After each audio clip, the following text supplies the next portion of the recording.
Baiklah, saya akan perkenalkan diri saya. Perkenalkan, nama saya Ninda Riarika. NIM saya 13 18 106. Mata kuliah Sejarah Pendidikan.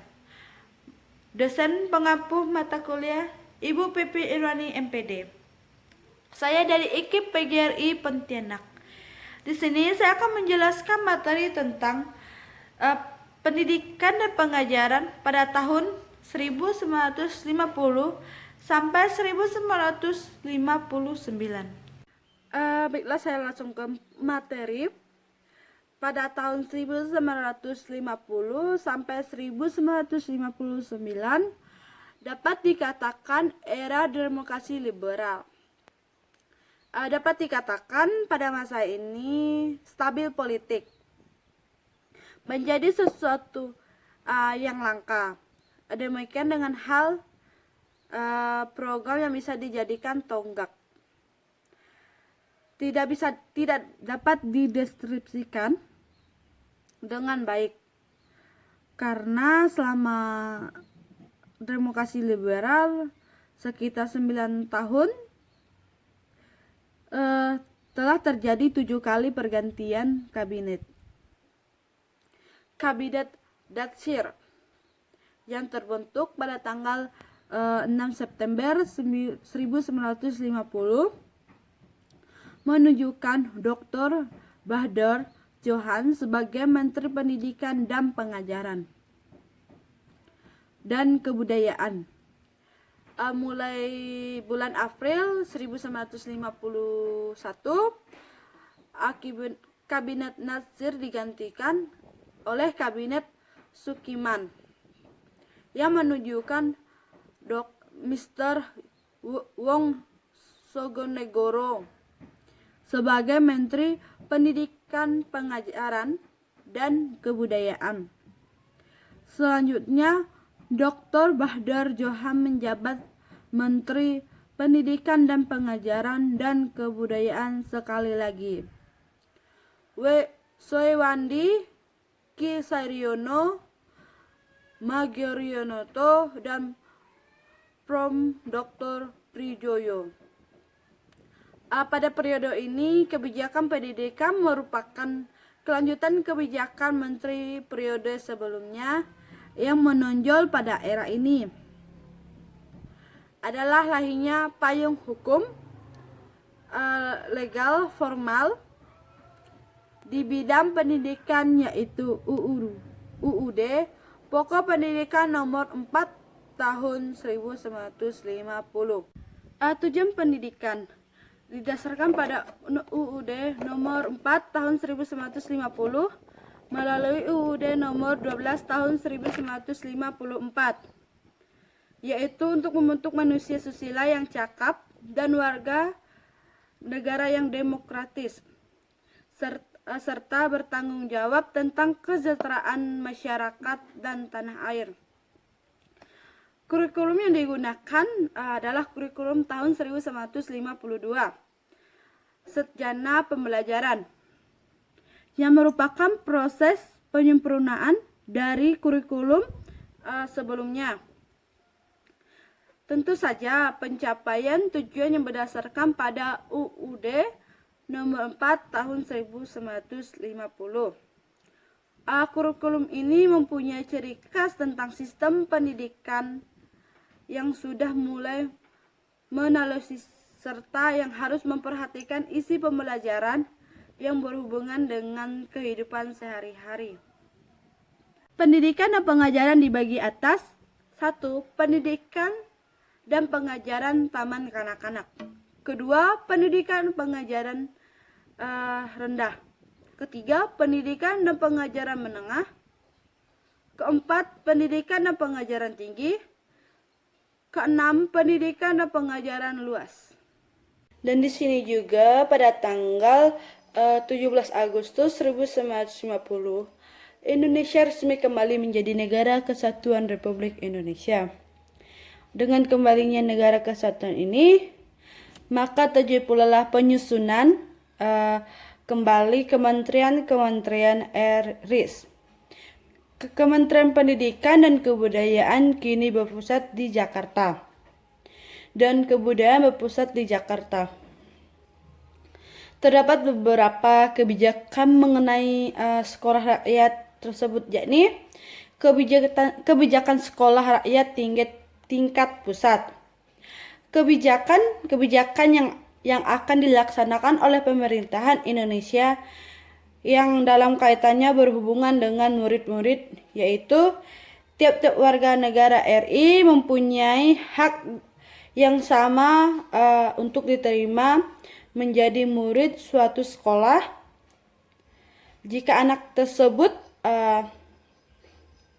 memiliki syarat yang telah ditetapkan oleh Kementerian Pendidikan dan Pengajaran sekolah tersebut. Kedua, peraturan-peraturan yang membuat syarat-syarat tentang penerimaan, penolakan, dan pengeluaran murid-murid ditetapkan oleh Menteri Pendidikan, Pengajaran, dan Kebudayaan.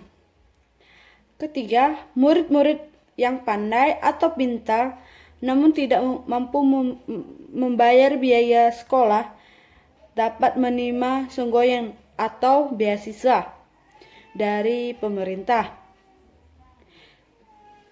Keempat, untuk macam sekolah dapat diadakan peraturan penerimaan sokoyan kepada murid-murid dengan perjanjian bahwa murid-murid tersebut sesudah tamat belajar akan bekerja dalam jabatan pemerintah untuk waktu yang telah ditetapkan. Terus sementara itu mengenai uang sekolah dan uang alat-alat pelajaran, pemerintah juga mengambil kebijakan bahwa di sekolah rendah dan sekolah luar biasa tidak dipungut biaya atau uang sekolah maupun uang alat pelajaran dalam bentuk apapun itu. Setelah 1 tahun 1950, pemerintah melaksanakan beberapa tindakan dalam upaya perbaikan pendidikan dan pengajaran, antara lain 1. Pengajaran agama dimasukkan ke dalam rencana pembelajaran dengan maksud semua anak dapat mengikuti pelajaran agama di sekolah dan disediakan kesempatan sebaik-baiknya. Kedua, semua anak yang cakap tanpa terkecuali dari manapun asalnya diberi kesempatan memperoleh pendidikan setinggi-tingginya. Ketiga, dalam pendidikan diterapkan prinsip demokratis. Maksudnya, setiap anak yang cakap dapat memasuki semua jenis sekolah. Keempat, persiapan kewajiban belajar dijalankan sejak tahun 1950. Kelima, pendidikan dan kebudayaan diusahakan bersifat nasional. Dalam sekolah-sekolah negeri diadakan pelajaran agama. Orang tua murid menetapkan apakah anaknya mengikuti pelajaran agama tersebut atau tidak. Hal ini karena mengingat bahwa sebagian murid bukan beragama Islam. Guru-guru juga diharapkan dapat menghargai agama masing-masing muridnya. Pedoman guru, orang tua, dan masyarakat. Pada tahun 1950 terdapat pedoman yang harus dilaksanakan oleh seluruh guru, orang tua, dan masyarakat di Indonesia yang dikeluarkan atau diedarkan oleh pemerintah pusat. Maksud pemerintah mengeluarkan pedoman tersebut yaitu yang memegang peran penting dalam usaha pendidikan itu ialah orang tua, murid, guru, dan masyarakat. B. Infeksi pusat sekolah rakyat. Dalam pengguruannya mengenai sekolah-sekolah rakyat atau SR, tugas utama adalah meliputi bidang-bidang teknis edukatif seperti usaha pembaruan rencana pembaharuan rencana pembelajaran SR yang lebih sesuai dengan Undang-Undang Dasar Negara, ideologi negara Pancasila.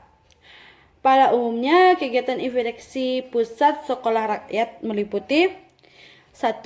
Menyusun aparat inspeksi di seluruh Indonesia untuk menjalankan segala peraturan negara dalam lapangan pendidikan dan pengajaran rakyat. Kedua, mengusahakan penampungan anak-anak yang telah cukup umur di sekolah. Ketiga, menjelang pembaharuan pendidikan dan pengajaran SKIK dan mata pelajaran eksperisi. Sekalipun RI itu masih jauh dari sempurna, namun telah tercapai satu tingkatan yang menunjukkan kemajuan yang sangat besar, yakni dalam jumlah sekolah anak, jumlah murid, terus itu saja. Yang keempat, kebijakan sekolah tingkat provinsi, di sini Sulawesi Selatan. Setelah daerah Sulawesi Selatan masuk dalam RIS, maka pada tanggal awal Oktober 1950, Sekretaris Jenderal Pendidikan Pengajaran Kebudayaan Mr. Hadi berkunjung ke Makassar. Kunjungan itu memberikan manfaat bagi perkembangan pendidikan di daerah ini. Sebelumnya rakyat ragu akan masa depan pendidikan anak-anaknya. Peran yang sama terdapat dalam guru-guru. Gelisah menanti-nantikan kesatuan dalam sistem pendidikan dan pengajaran, terutama dalam hal bentuk-bentuk sekolah rakyat. Pada masa ini, tindakan Kementerian Pengajaran kurang memperhatikan hal demikian. Di sini tibanya Mr. Hadi di Makassar diselenggarakan masyarakat rakyat dan guru sekolah. Pada bulan November 1950 dibentuk Kantor Inspeksi Sekolah Rakyat Daerah X yang meliputi daerah-daerah yang tercakup dalam Provinsi Sulawesi Selatan. Sekolah rakyat sebagai lembaga pendidikan dasar memperhatikan utama. Wilayah kerja Badan Penyelenggara Sekolah Rakyat ialah daerah yang kabupaten yang telah diserahkan penyelenggaraan sekolah-sekolah rakyat. Bidang kerja yaitu penerimaan murid, tata usaha keuangan, administrasi, alat-alat perlengkapan, alat-alat pengajaran, pegawai, dan pengadaan serta pemeliharaan gedung. Bahan tersebut memegang peran penting dalam pelaksanaan penyelenggaraan pendidikan dengan baik teratur dalam pengadaan gedung dan perkarangan sekolah. Di sini juga ada sistem pendidikan sekolah rakyat di Kerang. Setelah Indonesia merdeka, fokus utama pendidikan nasional adalah mencerdaskan dan meningkatkan kualitas kemampuan bangsa. Tujuan sebenarnya dari pendidikan zaman kemerdekaan adalah pembangunan. Muhammad Yamin pada tahun 1953 sampai 1955, Menteri Pendidikan dan Pengajaran dan Kebudayaan. Pada masa itu, pemberian penerangan posisi pendidikan Indonesia secara nasional artinya pendidikannya harus mengangkat tata nilai sosial menjadi tradisi, bahasa, agama, ras, dan suku yang beragam untuk menggantikan sistem pendidikan warisan kolonial. Secara garis besar, pendidikan nasional adalah bentuk atas sistem pendidikan yang bersifat deskriptif dan etis. Oleh karenanya, tujuan pendidikan nasional adalah membentuk masyarakat yang demokratis. Di sini juga dijelaskan pengertian sekolah rakyat. Pendidikan rendah adalah sekolah dasar sejak awal kemerdekaan disebut sekolah rakyat (RS).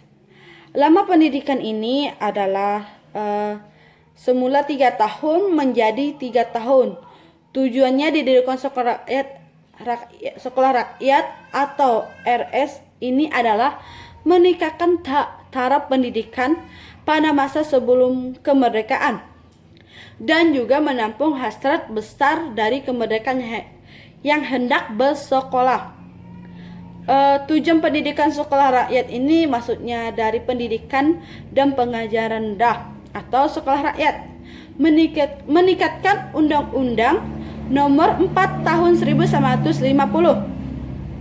adalah menuntut tumbuhnya rohani dan jasmani anak-anak di Indonesia, termasuk engkerang, memberikan kesempatan kepada mereka guna mengembangkan bakat dan kesukaannya masing-masing, dan memberikan dasar-dasar pengetahuan, kecakapan, dan ketakasan baik lahir maupun batin.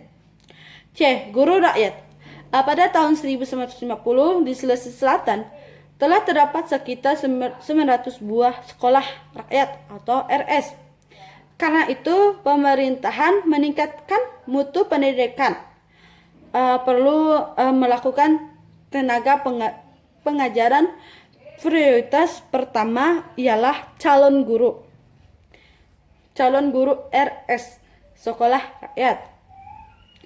Karena lembaga pendidikan ini merupakan dasar untuk lanjut ke tingkat pendidikan yang lebih tinggi. Materi yang dapat saya sampaikan, semoga bermanfaat bagi yang mendengarkan. Sekian dan terima kasih.